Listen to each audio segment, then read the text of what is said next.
Bienvenue pour ce nouveau chemin d'expat dans un format particulier puisque ce n'est pas un, mais deux invités que je reçois, un duo de la France Insoumise avec Élise Jourdain qui se trouve en Suisse à Zurich. Élise, bonjour. Bonjour. Et Clément Evans qui lui habite au Pérou, à Lima. Clément, bonjour. Bonjour Jérémy. Alors j'ai tout de suite envie de poser une question à Élise. Par quel chemin es-tu arrivé en Suisse? Eh ben, moi, je suis arrivée en Suisse par hasard et par amour, en fait. J'étais en voyage après mon diplôme. Je suis partie de Paris pour rejoindre New Delhi à pied, en stop, un peu comme ça. Et puis, en vivant au Népal, j'ai rencontré mon conjoint. Et puis, lui, il vient de Suisse, de Winterthur. Et du coup, bah, voilà, je me suis retrouvée en Suisse. Alors, je me suis dit, ah, c'est chouette, la Suisse, tout le monde parle français. Mais moi, je suis tombée en Suisse allemande, donc ça n'a pas été facile un peu de m'intégrer avec l'allemand. Mais voilà, petit à petit, j'ai fait mon nid et maintenant, je suis très heureuse d'être en Suisse. L'amour donne des ailes, tu viens de nous le montrer. Depuis combien de temps tu es en Suisse et tu avais, je crois, une formation aux Beaux-Arts à Paris. Quelle est ton activité professionnelle actuellement? Alors, moi, ça fait du coup à peu près 3 ans que je vis en Suisse, mais pas en continu. Et du coup, en Suisse, je suis menuisière parce qu'effectivement, j'ai une profession beaux-arts, mais du coup, c'est pas forcément facile de vivre de la peinture. Du coup, je me suis recyclée en menuisière. Et recycler, c'est le mot parce que moi, du coup, je travaille dans une petite menuiserie où on ne travaille qu'avec du bois de récup et on fait de ce qu'on appelle de l'upcycling. Donc, c'est-à-dire qu'on fait des meubles sur mesure avec du bois en fait qui serait parti tout bonnement à la poubelle si on ne le récupérait pas. Bon, du recyclage dans les idées, du recyclage dans les actes. Clément, j'ai envie de te poser aussi un peu la même question. Comment un Nantais d'origine se retrouve à vivre à Lima? Qu'est-ce qui t'a motivé? Eh bien, j'ai envie de dire un petit peu la même chose, ça a été par amour. Comme quoi, tu as raison, l'amour donne des ailes. Oui, effectivement, j'avais rencontré une Péruvienne à Nantes et qui m'a fait connaître le pays et comment dire, m'a fait voyager en décembre pour aller la rejoindre en décembre 2019. Et par la suite, j'ai décidé de partir au Pérou pour la revoir, puisque c'est devenu une amie, et puis pour découvrir ce magnifique pays qu'elle m'a fait connaître.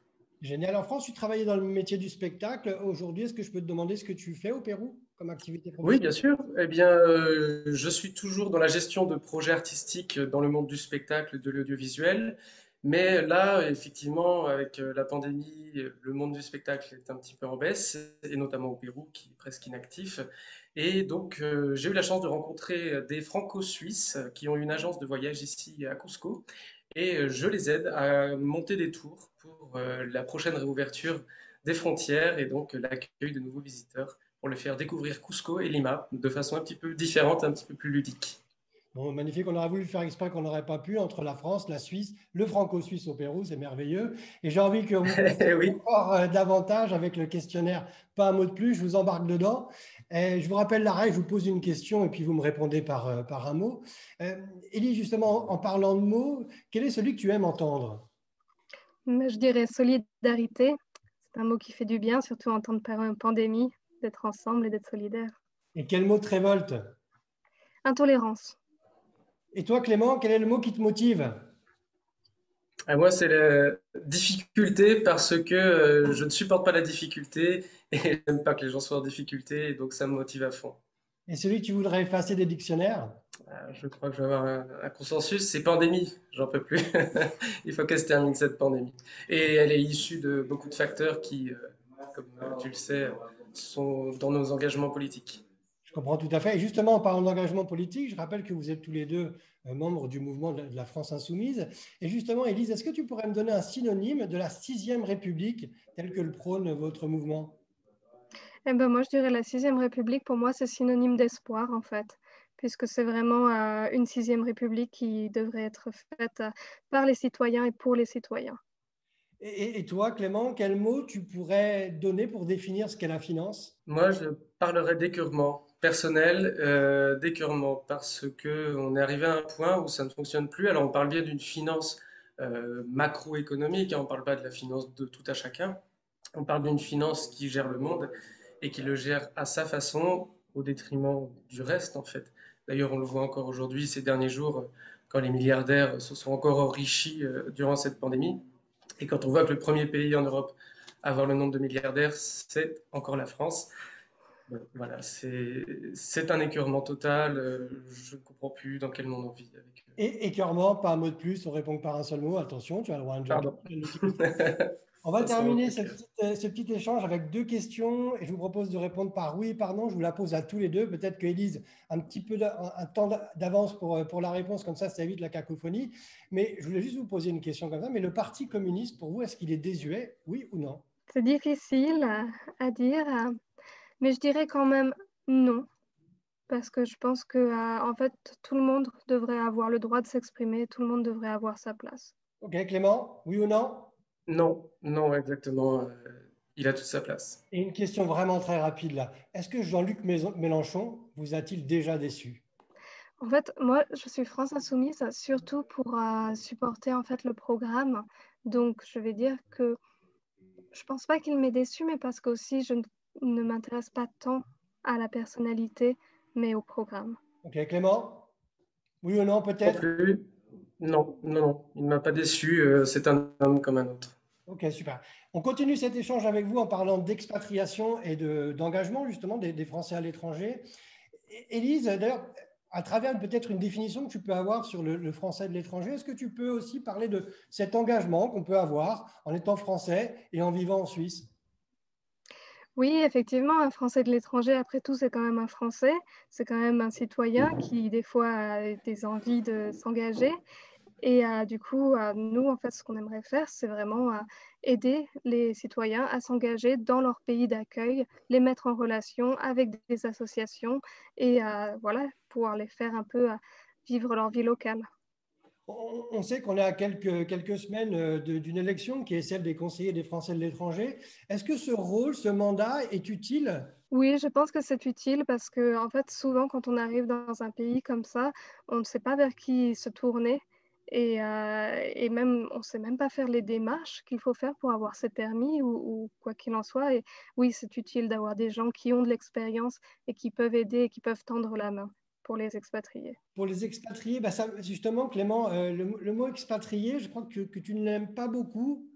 Est-ce que c'est correct J'ai un peu de mal avec ce terme expatrié, tout à fait. Mais dans son étymologie simple, ex-patrie, c'est en dehors de la patrie. Et d'ailleurs, dans les dictionnaires, c'est qui a quitté la patrie. Et c'est pas vrai, en fait. On est français, on reste français. Qu'on aille dans quelque pays que ce soit, on voyage avec le passeport français. La plupart n'ont pas de visa forcément, visa tourisme ou sans visa, ou des visas de résidence, mais qui ne sont pas définitifs. Un Français à l'étranger dépend alors du droit local, mais c'est un Français à 100%. Je ne parle pas bien sûr des binationaux ou trinationaux quand c'est possible, mais ce sont des Français à part entière. Ils n'ont pas quitté la patrie, ils ont simplement pardon, déménagé et ils vivent dans un pays à l'étranger, mais ils sont Français à 100%. ils sont français à 100%, ils vivent dans un pays à l'étranger, mais je crois que tu as une sensibilité aux Français qui s'investissent également, pas uniquement financièrement, mais Oui, qui s'investissent et qui s'engagent dans le pays d'accueil. Est-ce que tu as un exemple comme ça au Pérou? absolument. Alors, j'ai pas, j'ai des exemples particuliers, mais surtout ce qui m'importe dans un Français, où qu'il soit, que ce soit en France, dans une commune, ou à l'étranger, dans une ville, à Lima par exemple, ou en Suisse, peu importe, il a à s'impliquer dans la démocratie locale, dans les associations locales, c'est-à-dire que la chance qu'il a de pouvoir vivre dans quelque endroit que ce soit, c'est une chance pour moi d'être accueilli, parce que les Péruviens, en tout cas je parle du Pérou, sont extrêmement accueillants, et cette chance de vivre avec eux, eh bien il faut la rendre en fait, il faut leur rendre, mais dans quelque commune que ce soit, je dirais. Donc oui, pour moi l'investissement local est très important, dans quelque association que ce soit d'ailleurs.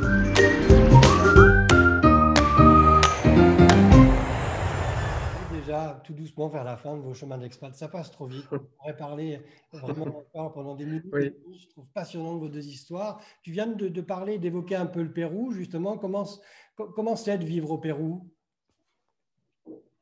c'est formidable. J'ai envie de dire, venez tous ici au Pérou. Alors, c'est formidable. Bien sûr, je mesure mes mots. Ici, il fait beau. En tout cas, moi, je suis sur la côte à Lima. Hein, il y a trois, je dirais, enfin, comment dire, il y a énormément d'écosystèmes et de climat ici au Pérou. Donc, c'est très riche. C'est très riche de par ses paysages, de par sa culture. C'est l'un des pays avec le plus d'histoire ici en Amérique du Sud. hein, avec tous les peuples qui ont vécu au Pérou. Et c'est extrêmement riche dans sa nature, dans sa biodiversité. C'est-à-dire que 10% de la biodiversité se trouve au Pérou, je dirais planétaire bien sûr. Et c'est extrêmement riche, c'est à protéger, c'est à découvrir, mais de façon responsable. Tu viens de nous envoyer une belle carte postale, Clément, en disant que c'était un pays très riche pour les différentes raisons que tu viens de nous donner. Mais en Suisse, Élise, c'est aussi un pays très riche, non? C'est un pays très riche et effectivement, on le ressent hein, dans la société. C'est vrai qu'ici, on ne voit que très rarement des sans-abri dans la rue. Et du coup, on est dans une société qui est très sécuritaire. Et ça a aussi quand même des avantages. C'est-à-dire qu'ici, il y a des petits magasins où bah, il y a pas de caissier. On met juste sa monnaie dans une petite tirelire. Et puis bon, c'est quand même le plaisir ici d'avoir la ville et la montagne en même temps à portée de main. On est un tout petit pays, mais aussi très très riche en diversité et tellement riche en langage et en culture. On est quand même à 4 langages pour un pays qui fait la taille d'une petite région française. Eh ben, merci beaucoup, Élise. Merci, Clément, pour ce voyage. J'aimerais rajouter pas grand-chose, c'est concernant le Pérou. C'est qu'effectivement, j'ai dressé une belle carte postale, mais il faut savoir aussi que le Pérou a énormément de pauvreté.